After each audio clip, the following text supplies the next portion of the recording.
Golly gee, that was a swell go-home edition, wasn't it, guys? Let's celebrate by going out and grabbing some frosted milkshakes and everything, and some French fried potatoes, and all these 50 references are really about as current as any of Vince McMahon's booking. I'm Joe Rentham with my review of WWE Raw. This is the Go-Home Raw for the Royal Rumble. My favorite stipulation match of all time. It's not taking place in front of a crowd, unlike last year, which 2020 edition actually feels like it took place about 5 fucking years ago. How fucking strange is that? The 2021 edition will take place inside the Thunderdome. Wait, I'm sorry, the award-winning WWE Thunderdome. 30 men, 30 women, all human centipede together. And I love the Rumble match. I do fucking love it. Even if it's bad, I'm still hyped for it. I just wish that this show hyped me up for it. I don't know how many drugs or which drugs were used to influence this particular show. But as for how many, judging by the end result and judging by the last year of WWE television on Mondays, I'm going to go with all of them in a goddamn pile. And then we pile more on there and more on there and more on there. And then we're going to be like the 80s. We're going to do a lot of coke and vote for Ronald Reagan because drugs are like that too. Yeah, you know what? Raw hasn't been good for a while, and I'm just going to try to laugh at some of this. I'm going to be angry during some of this, but let me know your guys' thoughts in the comments. Anyway, the Raw theme is not good at all. Drew is back. He's beaten the virus. Tremendous. Good. Really good for him. Honestly, it's fucking tough. I hope you're all getting through this pandemic and quarantine or whatever you're having to do. And if you're having to work like I am, I hope that you're taking care of yourself. Really, I really do. And I'm really happy that Drew is back. He's 100% now. He's going to be 100% on Sunday. This match is dedicated to everyone battling the virus. We're going to get through this. And now that he made that heroic proclamation, Goldberg's going to beat him in 2 minutes, isn't he? Vince McMahon would do that. He will break Goldberg's new streak of beating champions. He's going to start the night off right. Mrs. Music hits. This is not starting things off right. I love Drew because he just seems real. He seems like he's just himself, a little bit, amped up. And then Miz and Morrison do more bad comedy. I regret ever saying that Miz should have won the Money in the Bank briefcase. They should have given it to somebody other than Otis. We could have avoided all this bullshit. Goldberg's here. You, me, Sunday, you're next. Good sound bites. I think he must have really hit his head extra hard into that door. And then they attack both guys. Spear to Miz, Claymore to Morrison with a little upskirt shot for the ladies and some of the men. Moving on from that. Charlotte cuts a promo backstage. By the way, Drew and Goldberg face off because they're going to face off in a match where the entrances are going to be like 3 times as long as the goddamn match. Realistically, Goldberg should not be wrestling in 2021. Anyway, Charlotte's promos. I've seen my dad in some dark places. That sounds like it's a deliverance situation. You might want to, get your brain checked there, Charlotte. So we get Charlotte versus Shayna with Nia and her superior immune system. That must be why they push her, because it can't be for her wrestling ability, and I'll get to that here in a bit. Charlotte versus Shayna, first time ever, and Nia causes a DQ after Charlotte ate Shayna alive and got her in the figure 8. That's what they think of Shayna. Yeah, try no-selling somebody that's a legit, fighter, that's pretty goddamn good. I mean, I'm not saying Charlotte isn't a legit athlete. She is a very good athlete. Shayna really should be featured a whole lot better. And then Mandy, Dana, and Lacey run in, and we go to commercial. We then get a 6-woman tag match, because really, what the fuck else do they have? They did a lot of shit like this with matches where they're like, hey, we don't have that many people on the show, let's just throw people in random matches and make people work twice. Now, to be fair, though, this was like a 2-minute match, and then they went to the 6-woman match. So, yeah, it's Nia's superior immune system helping her team to victory a little bit later. One line for commentary. Lacey, Mandy, and Dana inserting themselves into this situation. Charlotte no selling. Shayna selling way too much. Shayna can sell, but I'm just saying Shayna should be featured a lot better. Shayna's not even my favorite, but as far as her style, she's legit and should be featured better than she is. Later, we get a countout, but it's a botch, and Adam Pearce restarts the match during the commercial, because we have nothing for this show. Nia is horrendous. Charlotte no sells, and then later half of the participants run off, hey, we're going to run and chase each other. And then Nia practically drops Dana Brooke on her goddamn head. I mean, her head bounces really goddamn bad. Not in the way we're like, oh, she's protected. Nope, Nia's just a careless twat that doesn't deserve to be in the company. And thanks, Rock. Thanks for that. Thanks for fucking putting her there. Thanks. That's the one bad thing Rock has done in wrestling, is bring Nia Jax in. She should not be there. She shouldn't be there at all. And then leg drop 1, 2, 3. Ali promo. He deserves better. He is doing the best he can with this. Retribution, everybody in Retribution should be used a whole lot better. He references all the stuff with Kofi. It's just too bad I don't believe that they do good long-term storytelling. Ali's trying to make this work, and I hope him and Kofi have a damn good match at Mania. I really hope they do. Once Kofi recovers. And then we get Xavier versus Slapjack with Retribution, sponsored by Popeyes. We have a black man featured in a match sponsored by Popeyes. The subtlety of Vince McMahon's, racism. Vince, I say the N-word where when Booker T's right near me, McMahon, is having this match at Grand. I don't think he actually fucking cares. Maybe he does. Who knows? Need a Slapjack. Ow, my mask. 1, 2, 3. And then they beat him down.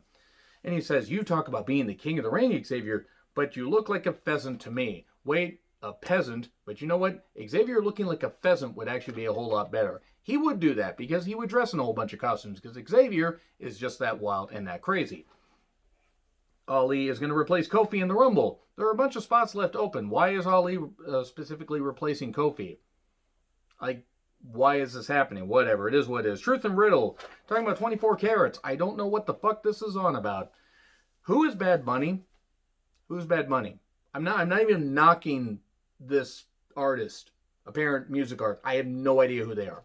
I have no idea who he is. He's going to be performing at the Rumble. I thought we were going to get a Night at the Lepus thing, or Night of the Lepus, which actually would have been funny. Superimpose rabbits running through the Thunderdome. I don't know who he is. I don't. And I'm not even knocking if you're a fan of him. VIP Lounge with the Hurt Business. They are here to air their grievances. We get a gold match, or a gold watch for MVP. Truth is here. Hey, it's a surprise birthday party. My birthday was a week ago. And then Lashley says, oh yeah, here, the present's in the ring. Come on in with us. We won't hurt you. We totally will. And then 24/7 madness because it's fucking ridiculous. Riddle attacks and then runs off and scene. Nobody knows what they're doing here. Riddle's going to face off against a Hurt Business in a gauntlet match. And then we get Edge's return at the Rumble, which feels like 5 years ago. Truth and Pierce. I want to be in the Money in the Bank match. And Styles and Omos are talking and Styles can't figure out words and Omos says benevolent. Yes, I'm benevolent. And he says, I'm a Capricorn. Because Truth is 49 years old, by the way. And look at the 2001 Rumble and look at him now. He looks the same. He does. Him and Styles are combined 92 years old, and they still move really goddamn well. This is weird. It was what it was, though. Sheamus got a lot of pyro. A lot of pyro. Sheamus is also wiped out. I will get to that here in a minute. WWE Network on Peacock TV on March 18th. It's going to be weird. What do you guys think? Do you like the idea of moving to Peacock TV? As long as they don't increase the prices and as long as all the pay-per-views are included, like with the original network, then that's fine. If they expect people to go back to paying for the pay-per-view price, they're going to find a lot more illegal streaming. They're going to be losing a whole lot more money. Anyway, Morrison with Mr. Money in the Bank, worked hard on that, versus Sheamus. Hands up if you forgot that Sheamus actually won a Royal Rumble. I actually had to look it up. I forgot which one he won. Genuinely. And that's bad because I should have remembered because it led to Sheamus getting booed horribly at WrestleMania 28 and then the next night because why not? But anyway, it was what it was. Morrison with a full mount delivering shots. For the Morrison fans, you'll fucking love that. And it was ground-based stuff. White Noise eventually 1, 2, 3. Okay. Sheamus won. And then Miz says, hey, how about you face us in a 2-on-1 handicap match? Because, again, we don't have anything for this fucking show. And then it just goes on like this. This match went on forever. Skull-crushing finale. It was actually a good match. I just didn't care because I don't know what the fuck was going on. I expected Keith Lee to come out. Maybe make it a tag match. But anyway, skull-crushing finale and Miz gets a victory. Lacey and Rick are doing, some weird Triple H-like things. And then Charlotte interrupts. And Lacey runs off. And then she runs Rick down. Charlotte does. And then, man, Lacey just fists Charlotte right in the back of the head. And let me tell you right now, when you get fisted from behind hard enough, you're going to go down whether you want to or not. Trust me, I speak from not experience, but I heard about it. And don't ask any more questions. But this, I don't know what they're trying to do here. I got nothing against Lacey. I just don't know what they're fucking trying to do here. And then Styles with Omos versus Truth as a qualifying match. Later, Omos scares, or Amos, he's ominous, scares Truth. And then phenomenal forearm dodge, calf crusher for the win. Thunder effects for the third hour. It's like the War Zone's back. Recast of Orton and Alexa. They replayed almost the whole thing that Orton said because they had nothing for this show. And then Alexa's Playground. Mary, Mary, quite contrary. We get more recaps. This went on forever. There's a TV on top of a TV. TVception, but not TV reception. Alexa's doing what she can with this. I like my horror movies. I like my wrestling. I don't really like my horror movies mixed with my wrestling. I didn't mind Kane. Kane actually did some good stuff. I just don't believe it with Alexa. I'm sorry. I just don't fucking believe it with her. I don't. Let's move on with this. I don't know. Do you like the Alexa stuff? Let me know. In all seriousness, I'm not saying anybody can't. I just don't really care for it.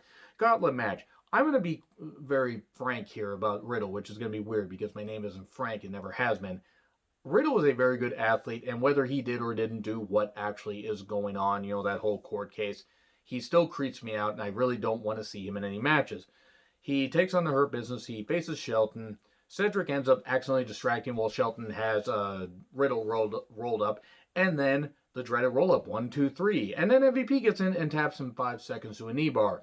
Him and then Riddle and Cedric have a pretty good match. And then dreaded roll-up, 1, 2, 3. Most devastating maneuver ever. And then, well, I mean, it's not quite the same roll-up, but still. Victory roll type. But anyway, Lashley then attacks. Why is this feud continuing when Lashley won before? I'm confused. And did Lashley win dirty? I'm actually struggling to remember. And then we get an Edge promo. He looks tired. He really does. I think the pandemic's been really hard on him. I'm just glad he seems to be recovered from his injury because he's going to be in the Rumble. And he's driven to come back. He says the stakes have never been higher. Or the stakes are higher this time. I bet the butcher $50 that he could reach the stakes on the top shelf. He says, no, the stakes are too high. And then we get Asuka versus Twisted Alexa Bliss. It's like Twisted Tea for suckers. For the Raw Women's Championship, they do cinematic stuff because they were doing where, oh, she has the Rocky horse that's there. Yay, good, we're doing some stuff here. And boom, Sparkle Bliss is back. This is terrible. I hate this. I do not like this at all. Lights out. Avril Lavigne Extra Bliss is back. And then she's just no-selling everything. Great, we're back to Alexa Bliss dominating everybody. So that's exactly what we fucking need. Alexa Bliss eating everybody alive. And oh no, we're going to get a new champion, Mandible Club. And suddenly, Raspberry Randy Orton, because he has raspberry jam all over his goddamn face because he's burnt, shows up and then RKO to Alexa. The shortest RKO ever. RKO ever. Easy for me to fucking say. And then scene. I'm not even going to rip up my goddamn notes. That's all I'm going to fucking say. But you know what, guys? It is what it is. Raw is just not good TV. It's just not. Anyway, agree, disagree with what I said. Like, share, subscribe. Twitter handle in the description. I'm John Retlin, and I'll see you soon.